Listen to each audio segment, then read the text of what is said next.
देखा पुत्रो, कितनी सुंदर है ये पृथ्वी। हाँ पिताश्री, कितने सुंदर है यहाँ के वृक्ष, पर्वत, नदी और झरने।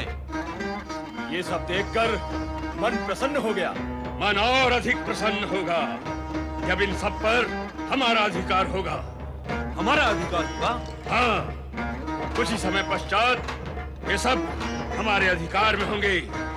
ये सब कैसे होगा पिताजी? धैर्य रखो पुत्र।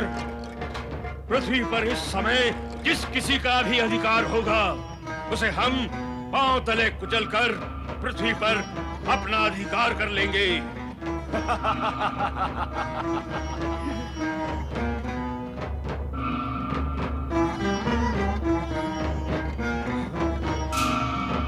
ऊपर क्या देख रहे हैं पिताजी? क्या वहां भी हमारे लिए कुछ है?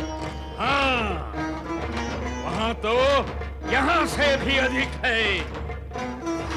आकाश के ऊपर अंतरिक्ष में स्वर्गलोक है। स्वर्गलोक। स्वर्गलोक? हाँ, जहाँ देवताओं का निवास है और देवताओं का स्वामी इंद्र अपनी महारानी शची के साथ स्वर्ग के सुख भोग रहा है। तो क्या वो स्वर्गलोक भी हमारा होगा? हाँ, उस सुंदर और अद्भुत स्वर्गलोक पर भी कुछ समय पश्चात हमारा अधिकार होगा। हम अपने बाहुबल से देवताओं को समाप्त करके स्वर्गलोक पर अपना अधिकार कर लेंगे। अधिकार कर लेंगे। अधिकार कर लेंगे। अधिकार कर लेंगे। अधिकार कर लेंगे। अधिकार कर लेंगे।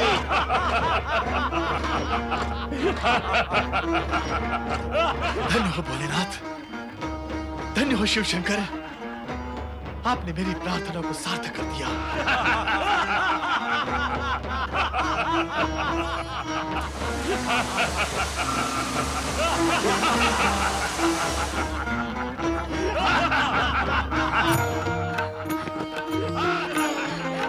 स्वामी, स्वामी, आप ये राक्षसों का भयानक अट्टहास सुन रहे हैं? शुक्राचार्य की कामना पूर्ण हो गई। ये भयानक अट्टहास तो आकाश को चीर रहा है। हाँ देवी, ये तीनों महादानव पाताल से निकलकर पृथ्वी पर प्रकट हो चुके हैं। ये इन तीनों का ही अट्टहास है। अर्थात अब पुनः पृथ्वी और स्वर्गलोक में इन दानवों के अत्याचार प्रारंभ होंगे। पुनः अशांति व्याप्त होगी और फिर से वही देव दानव युद्ध आरंभ होगा। पृथ्वी लोक के मानव पीड़ित होंगे और आप देखते रहेंगे। देवी, शुक्राचार्य का यह तर्क सही था कि दानव भी सृष्टि के अभिन्न अंग हैं। दानवों का उत्कर्ष सृष्टि के नियमों के अनुसार ही हो रहा है। यदि इन्होंने कभी सीमा का उल्लंघन किया तो दंड भी भोगेंगे।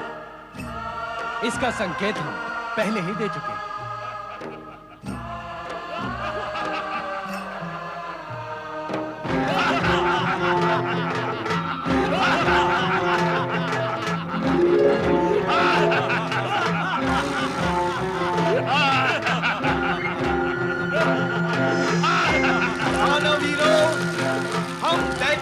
शुक्राचार्य हैं, हम तुम्हें देखकर अति प्रसन्न हुए।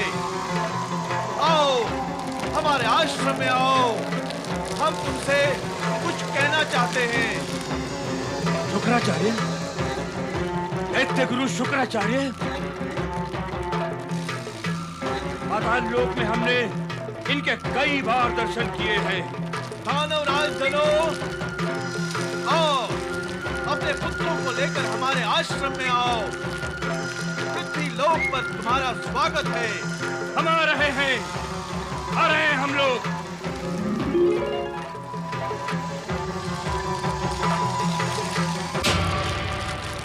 प्रणाम दैत्य गुरु। प्रणाम दैत्य गुरु, कल्याण। आओ दानवीरों, तुम्हें देखकर मन हर्ष और उल्लास से खिल उठा है। आपके दर्शन पाकर हम भी प्रसन्न हुए दैत्य गुरु। ये सब भगवान शिव की कृपा है। उन्हीं की कृपा से तुम पृथ्वी पर प्रकट हुए हो, इसलिए तुम्हें उनके आदेश का पालन करना होगा। आदेश? कैसा आदेश दैत्य गुरु? तुम्हें अपनी सीमाओं में रहना होगा। पृथ्वी लोक पर तुम किसी प्रकार का अत्याचार नहीं करोगे। अपने कार्यों से किसी को कष्ट नहीं पहुंचाओगे।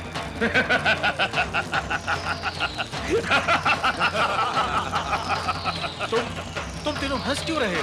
यदि आप सिंह से कहे कि मांस न खा, घास खा, तो सुनने वाले सुनकर हंसेंगे नहीं।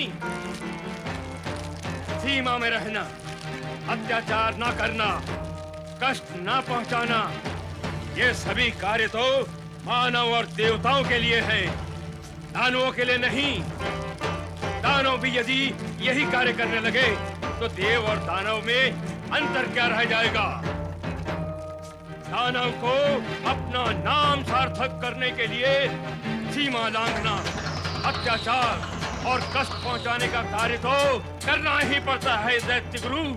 तो क्या यही सब करने के लिए तुम पृथ्वी पर प्रकट हुए हो? आप दैत्य गुरु होकर इतना भी नहीं जानते कि हम पृथ्वी और स्वर्ग पर एक छत्र दानवी राज्य स्थापित करने के लिए ही पाताल लोक से यहाँ प्रकट हुए हैं। देखो दानवराज, तुम जो कुछ भी करोगे सीमा में रहकर ही करोगे। हम दानव किसी सीमा को नहीं मानते। हम अपनी दानव शक्ति से पृथ्वी और स्वर्ग पर अपना अधिकार करेंगे। हमारे आह्वान मात्र पर पाताल लोक की दानव सेना पृथ्वी फाड़कर यहाँ चली आएगी। अब आप देखें दैत्य गुरु कि हम क्या करते हैं।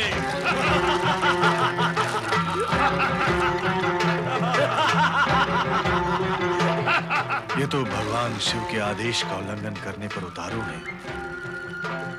अब ऐसी स्थिति में तुम्हारा क्या होगा शुक्राचार्य? मैं प्रार्थना, आश्वासन सब व्यर्थ हो जाएंगे। आंखें खोले परमपिता, परमपिता अपनी आंखें खोले, अपनी आंखें शीघ्र खोले परमपिता। नारद, तुम उन तीनों दानवों के भयंकर अट्टहास से भयभीत होकर यहाँ भाग आए हो। पर नारद, भयभीत होने की कोई आवश्यकता नहीं है। इस बार दानवों की योजना शीघ्र और सरलता से सफल नहीं होगी। किंतु परमपिता, रक्षा करे परमपिता, रक्षा करे परमपिता, हमारी रक्षा करे। दानवों का आदि पुरुष धनु पाताल लोक से निकलकर अपने पुत्रों सहित स्वर्ग लोक की ओर बढ़ रहा है। स्वर्ग लोक पर संकट के बादल मंडराने लगे हैं परमपिता। हमारी रक्षा करे परमपिता, हमारी रक्षा करे। उन दानवों का अट्टहास महाभयंकर है ब्रह्मदेव। ऐसा प्रतीत होता था जैसे आसमान फट जाएगा। उनका अट्टहास इतना भयंकर है तो वे स्वयं कितने भयंकर होंगे। इस नई विपदा से हमारी रक्षा करे परमपिता। देवराज, तनिक सी विपदा आती है और आप भागे भागे हमारे पास चले आते हैं। हम कब तक आपकी रक्षा करेंगे? आप स्वयं अपनी रक्षा नहीं कर सकते। हमें दुख होता है ये जानकर कि आपका अपनी शक्ति पर से विश्वास ही उठ गया है। देवराज, परमपिता ब्रह्मा जी ने मुझे अभी अभी ये बताया है कि इस बार दानवों की योजना इतनी शीघ्र सफल नहीं होगी। अतः धनु और रंग कर्म के स्वर्ग पहुंचने से पूर्व आप वहां पहुंचकर उन्हें खदेड़ दे। आप अविलंब स्वर्ग पहुंचे देवराज।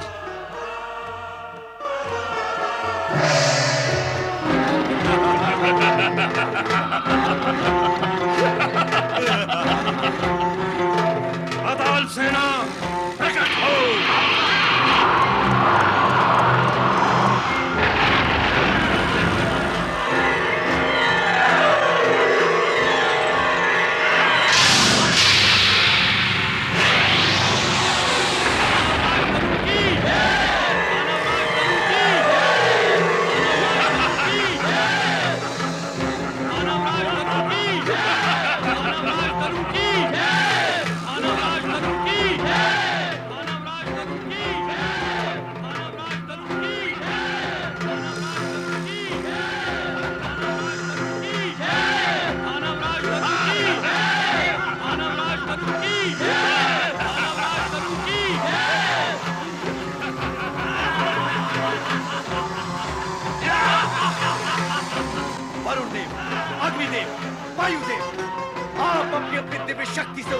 को नष्ट कर दे।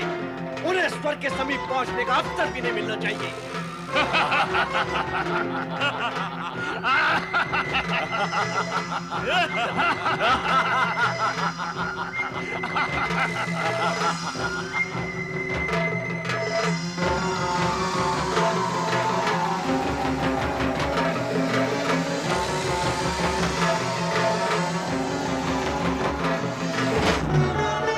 दानवराज धनु, भला इसी में है कि अपने पुत्रों को लेकर पाताल लोक लौट जा।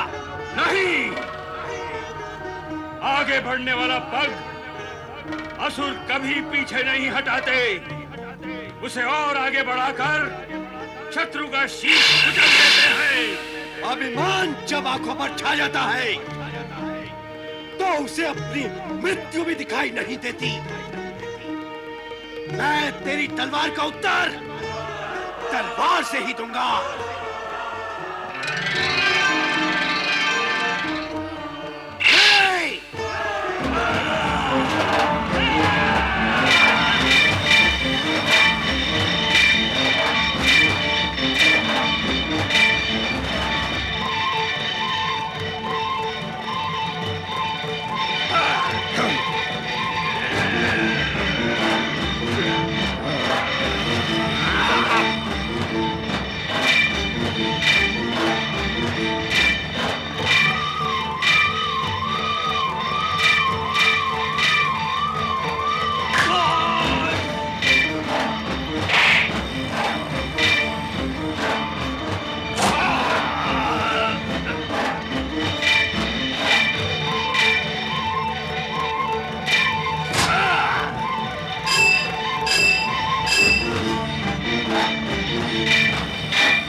धनु उठे। पिताजी, पिताजी उठिए पिताजी, आंखें खोले पिताजी। पिताजी, पिताजी देखिए पिताजी, हमें देवताओं ने हमें पराजित कर दिया। पिताजी आंखें खोलिए। पिता धनु आंखें खोलो, उठिए पिताजी,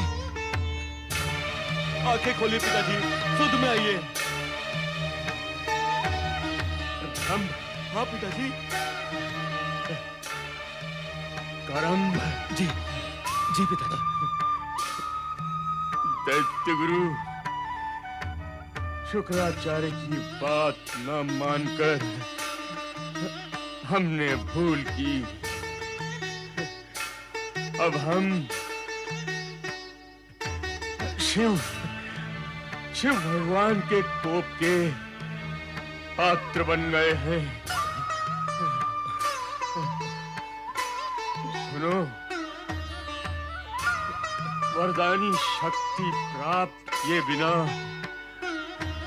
अब तुम स्वर्ग लोक पर आक्रमण न करना। रंभ, कहिए पिताजी, क्या कहना चाहते हैं आप? पहले तुम वन प्रदेश के देव शत्रु यक्षों की सहायता से अपना दानवी राज्य स्थापित करना। और उसके बाद दैत्य गुरु शुक्राचार्य का परामर्श लेकर तपस्या करके अपनी शक्ति को एकत्रित करना। पाताल लोक की दानव शक्ति तो अब समाप्त हो चुकी है। अब तो तुम्हें अपनी शक्तियों पर ही आश्रय लेना होगा और तुम्हें और पिताजी, पिताजी!